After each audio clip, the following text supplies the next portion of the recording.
Hi again, and welcome back to part 2 of All About Potatoes. Let's go ahead and get started where we left off. So for the salt, I'm going to add a bit, probably 2 teaspoons to start. Now remember, potatoes love salt.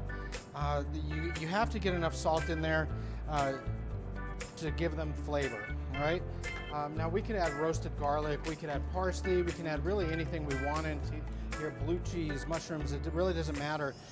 But we want to get that flavor in there because the potatoes just by themselves don't really have a whole lot of flavor, so they need the richness of the dairy, they need those seasonings, and there we go. So those potatoes are still thirsty, they're soaking that up. And whether you want your potatoes a little stiff or a little soupy, it really doesn't matter. That's up to each individual, and it also kind of depends on what you're going to do with them. But we're just going to make a traditional kind of mashed potato. So a little on the stiff side. You may want them a little soupier. If so, just add a little more dairy. And there's our mashed potatoes. Now I'm going to get a tasting spoon and we're going to try these out.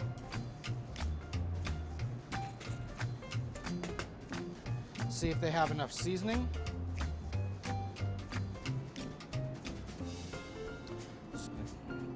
I think they need a little bit more of the dairy mixture.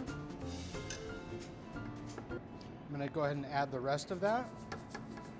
Now remember, this is actually close to 3 pounds of potatoes, so you need quite a bit of that dairy mixture in there to moisten them, loosen them up, and allow them to, be the nice and fluffy, light mashed potatoes. Finish getting that in, that folding motion. And now we can see the sheen on the surface from the dairy incorporation. And let me just get that fully stirred in and I'll show you guys. So here are our lovely mashed potatoes. All right, we'll take a look at these later. And we'll compare them to our Duchess potatoes, which we're going to move on to next. Remember, those are the all-purpose potatoes, the yellow ones, and we're going to bake those off. We're going to do the same milling process, but we're going to add egg whites, a little Parmesan, or egg yolks, excuse me, a little Parmesan cheese, and our seasonings. So we'll come back and we'll do that next. Okay, so our all-purpose potatoes are drained and dried at this point. No surface moisture. Now you'll notice that these don't really get that dry look like the russets do. They still have a bit of a wet look, but they're ready to go through the food mill. So we're going to get that process started. And again, I only want to put about half of these in, just to make the process a little bit easier. And these mash much easier because I let them cook a little bit longer. We talked about that in the opening segment. When milling these all-purpose potatoes, they might need just a little bit more cooking time. But you'll notice that beautiful buttery color, that yellow flesh that they have, which is going to really look great once these are finished. And if you want your mashed potatoes to look like, have that buttery look to them as well, go ahead and select your all-purpose potatoes, but you want to cook them until they're relatively soft, okay? All right. Try to get every bit of them out.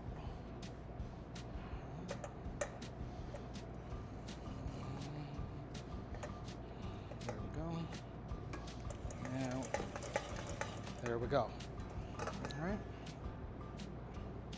Okay, so since this application is just slightly different from what we did for the mashed potatoes, we are going to add egg yolks to it, but we're also going to do our salt and pepper. I'm going to add about a teaspoon of salt, just a little bit more. And I'm going to add less salt because I'm going to add some Parmesan cheese. I'm going to add black pepper to these because for the piped presentation, I'd like to see a little bit of contrast in there. I've got my egg yolks right here. I'm going to stir those in. And this is just 3 egg yolks.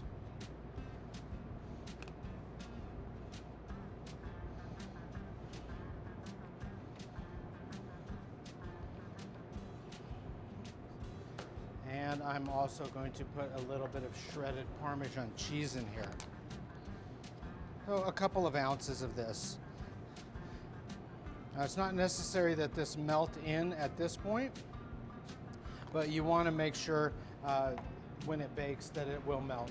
And then I've also got some more of the dairy mixture because these need to come to the proper consistency. As always, I add half of my dairy mixture to check the consistency, and I'll add more if needed. All right. And it's a good idea to use pasteurized egg yolks for this if you're going to taste them. I'm used to making these, so I'm pretty certain on the seasoning for them. But I want these to be relatively stiff so that I can pipe them easily. And I don't want to get these too watery. And a good idea is to, after they're piped, and I'll show you the piping process next, is to let them cool in the refrigerator before baking them. Now you can brush them with melted butter or an egg wash before you bake them to get a really nice browning quality. I don't think that we're going to need that with these potatoes. I like putting them in the oven at high heat in a convection oven and getting that, just having the oven do the work. But definitely, if you want more buttery quality, brush them with melted butter or an egg wash. If you do an egg wash, it'll get a really nice browning effect. But I'll show it to you without the brush, the egg wash. All right, so this is my finished consistency, very similar to the mashed potatoes, and I don't want it to be loose because really what I'm looking for is for them to hold their shape when I'm piping them. So I'm going to grab my sheet pan to do the piping as well as my piping bag, and I'll come back and I will show you that process, and then we'll throw these in the oven. All right, so we've got our piping bag, and I've got Andy here helping me with this part of the project. We're going to get all of our potatoes in there. I've got a really nice large piping bag with a star tip, and the star tip is going to give it that kind of ridged look in the finished product. And these potatoes have cooled just slightly, and they've firmed up definitely. So I think we're right where we want to be. Get all of these in here.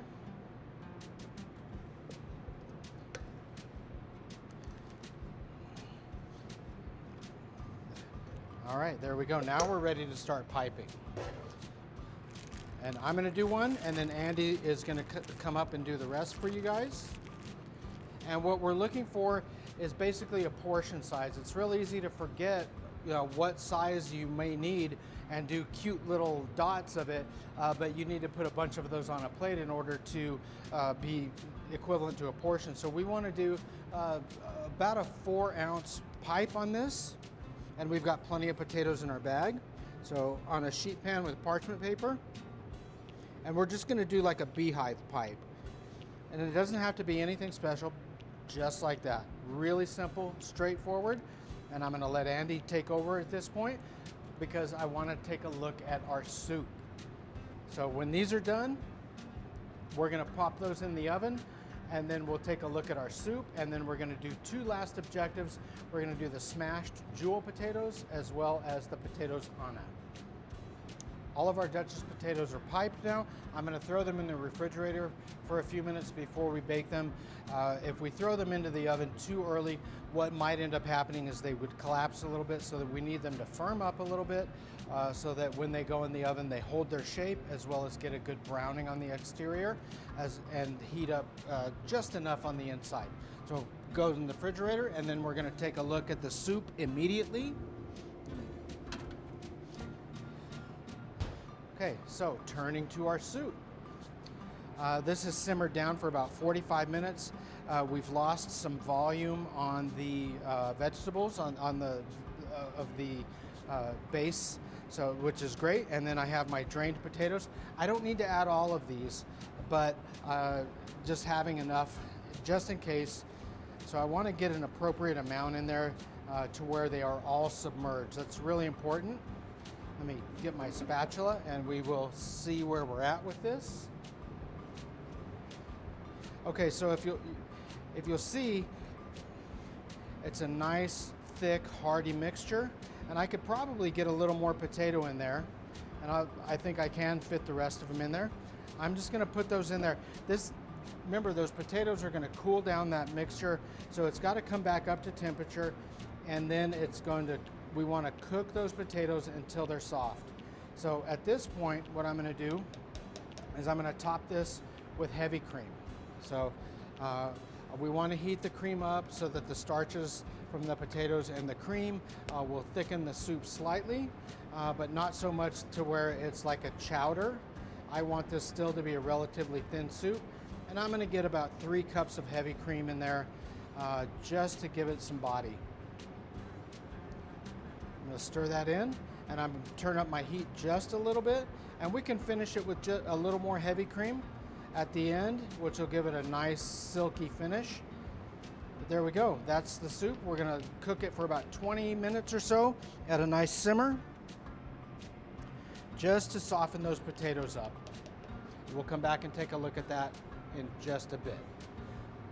All right, the next thing we're going to do is our smashed jewel potatoes. Okay, so the next potato objective we're going to take care of is our smashed jewel potatoes. So what I'm going to do with these little baby all-purpose potatoes, and I'm going to get them in a pot with some water, and I just need to submerge those and simmer them for about 15 to 20 minutes. I don't want them cooked all the way through, but I want them soft enough to where I can crush them.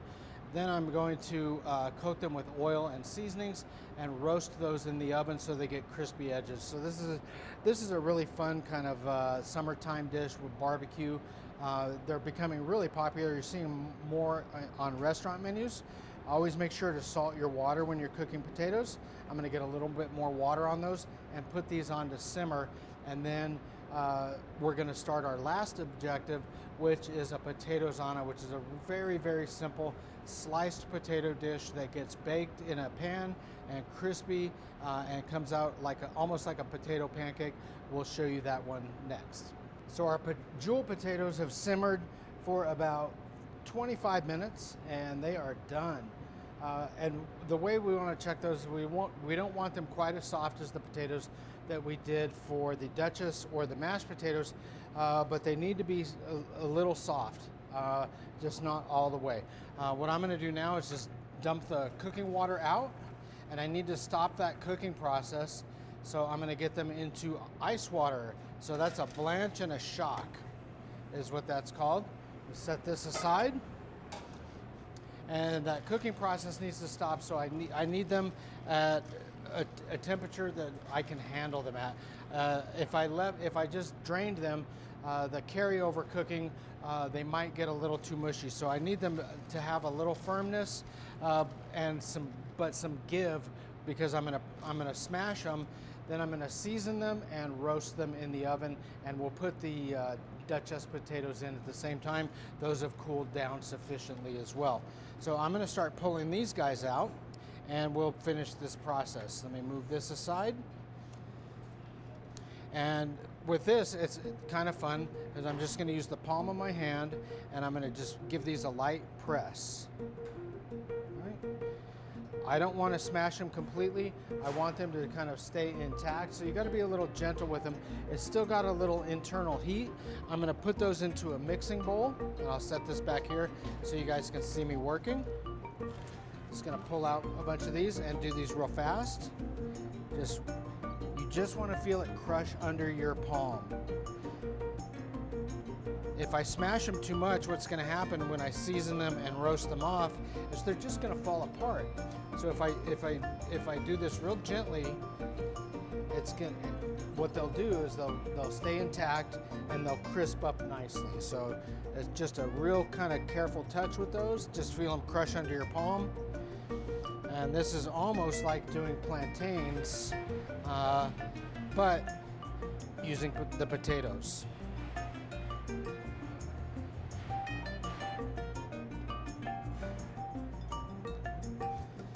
This goes pretty quickly.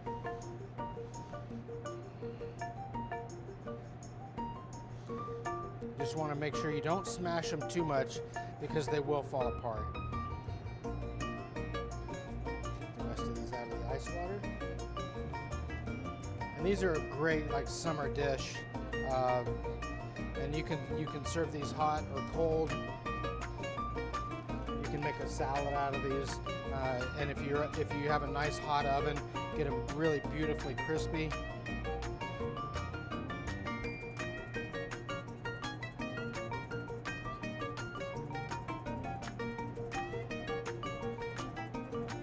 There we go. All right, so all of my potatoes are smashed. The next thing I'm gonna do is get a little bit of cooking oil. And so this is just a canola and olive oil blend. And I wanna get plenty on there because they need to get coated. At this point with these, I need to be really careful how I handle them. I don't wanna toss them too much because they can end up breaking apart, but I've gotta get them seasoned and coated with the oil properly. Plenty of salt. Remember, potatoes love salt. So that's about 1.5 teaspoons of kosher salt. We'll get some fresh ground black pepper in there. We're gonna get a little chili flakes because we love just a little bit of heat. We're gonna get some garlic in there.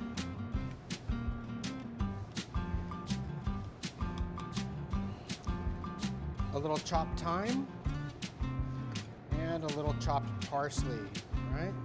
So at this point, what I wanna do is just carefully toss them, keeping them intact. And they may fall apart a little bit.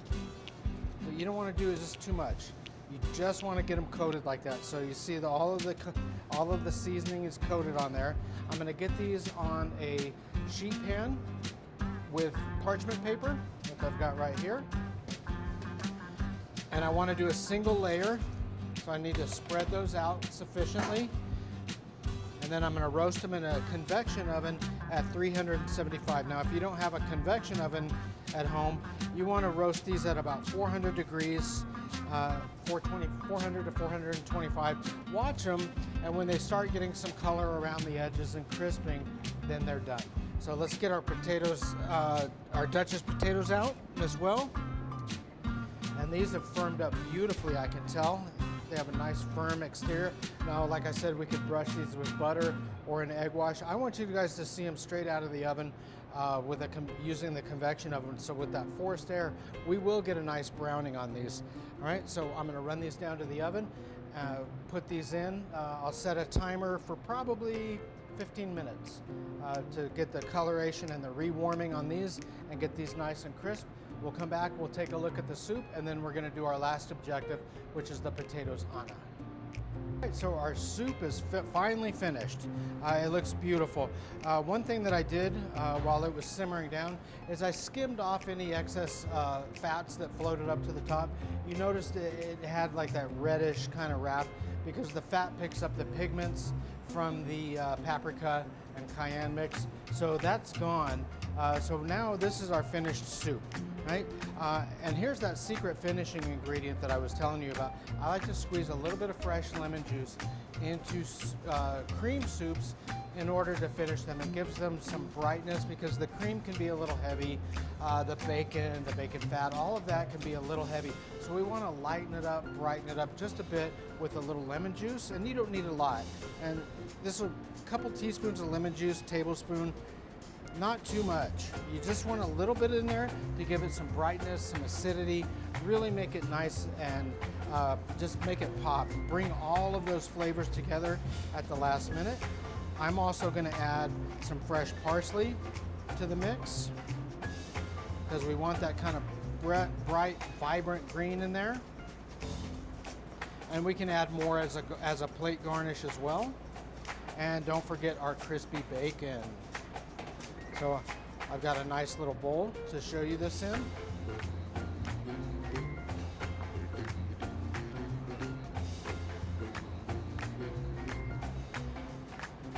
So like I mentioned earlier, a nice thin broth, but really hearty with all of our vegetables and potatoes. And we're just gonna get a little bit of the bacon in there. So a nice crispy garnish on that as well. And we don't want that bacon to sink down, so we're just kind of gently spoon it on top. And if we want, we can put just a little more fresh parsley if we like. So that is a potato leek soup with crispy bacon and mushrooms. last objective that we're going to get started while we're waiting on our Duchess potatoes and our smashed jewels to come out is a potatoes-ana. And this is a really simple sliced potato dish. So I'm going to start out by peeling a russet potato real quickly. And I have some clarified butter that I'm going to start melting in a pan while I'm doing the slicing on this guy. And I'm going to mix those, the clarified butter, the potato, just some salt and pepper, and I'm going to put it in a non-stick pan. I'm going to start heating it on the stovetop just briefly, enough to get it start the cooking process, and then I'm going to pop it in the oven covered for about 15 to 20 minutes, and then I'm going to uncover it for another 15 to 20 minutes in order to get it golden, crispy, and delicious. Now, this potato has some blemishing in the flesh, so I'm going to go ahead and cut that off. I don't want that in my finished product, so get rid of that. And I'm going to use this little mandolin or bend rinner. And I'm going to set my depth on this at about 1/8 of an inch. Any thinner than that, and typically these potatoes will come out a little too crispy and brown, all right?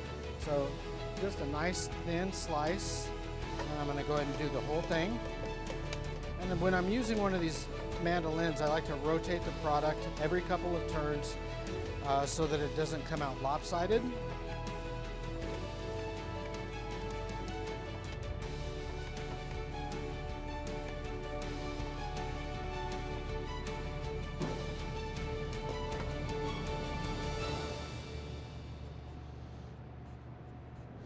And this potatoes ana that I'm making will feed about 2 to 4 people, depending on what the portion size is. I'm going to get my clarified butter and into my non-stick pan and start getting that warmed up while I'm seasoning these guys. And this is only a couple of ounces, but you really don't need a lot. You just need enough to coat everything down really nicely. And the only reason I'm doing this here is because I want that butter melted. All right, set that aside. So into this, and I need to work quickly because if I don't have those potatoes in water, they will oxidize. I'm going to put about 1/2 teaspoon of salt and a little black pepper. Let me get a little more of that in there. And you don't need a whole lot of seasoning because remember, it's only one potato, but it goes a long way. All right.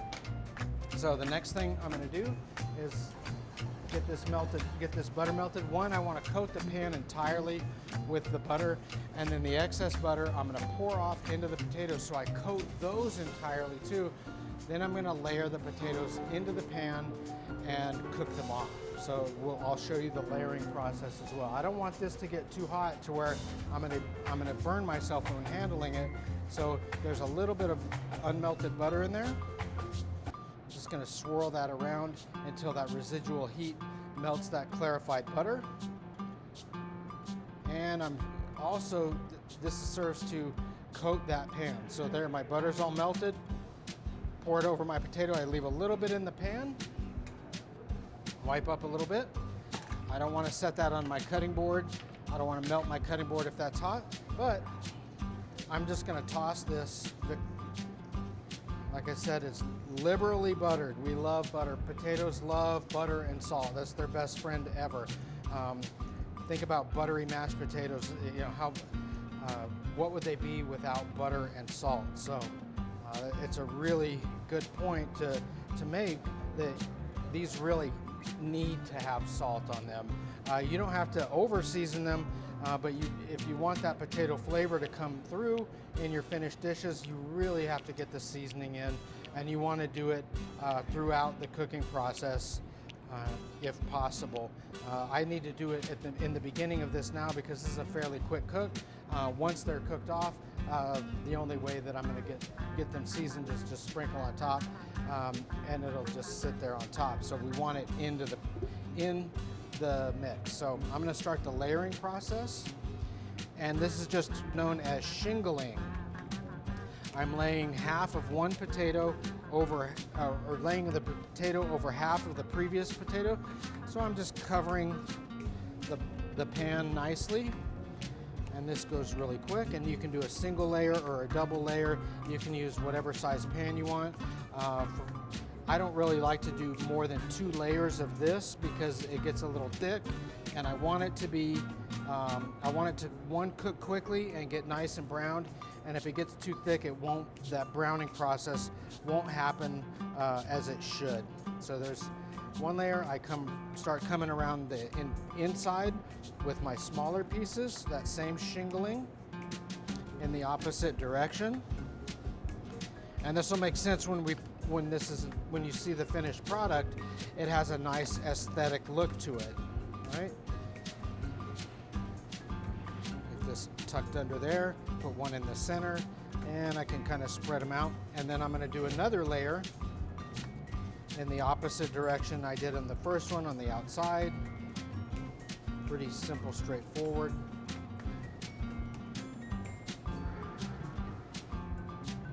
And I can bring it in a little bit if I need, because I want to cover that gap that I have down there. I want to get all of my potato slices in there, and I think I'm going to have just enough.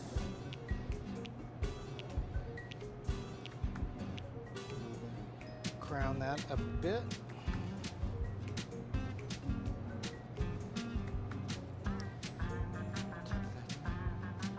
There you go, last piece. Beautiful. And I'm going to try to get all of the butter and seasoning out of here. Just distribute that on there.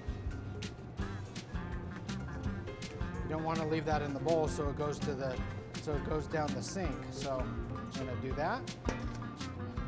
The next thing I'm going to do is I'm going to heat this up on the stove. I just want to start the cooking process, getting it hot again, because that potato is fairly cold, not refrigerator cold, but room temperature cold. So I need to get that butter nice and hot so that when I put it in the oven, it doesn't have to sit there for a minute to heat up. So I can also, while this is happening, to make sure that this thing's not going to stick, make sure it's nice and loose. So jiggle the pan a little bit, see that it's moving in there. And if you have a good nonstick pan, you shouldn't have a problem getting this out. If you use stainless steel or aluminum for this, it may be a little tricky to get out. So all I want to do is, at this point, hear that butter start to sizzle just a little bit, and then I'm ready to go into my oven. All right, when I get over to the oven, we'll pull out our other potatoes. It's going now, and we'll take a look at that. All right, so when I'm cooking these, I'm going to cover them for 15 minutes, and I'm just using a platter. I'm going to cover them for 15 minutes, and then I'm going to take that off for 15 minutes. So they're going to steam first, and then they're going to get that nice dry heat color. So let me get these into the oven, and we'll take a look at our other objectives.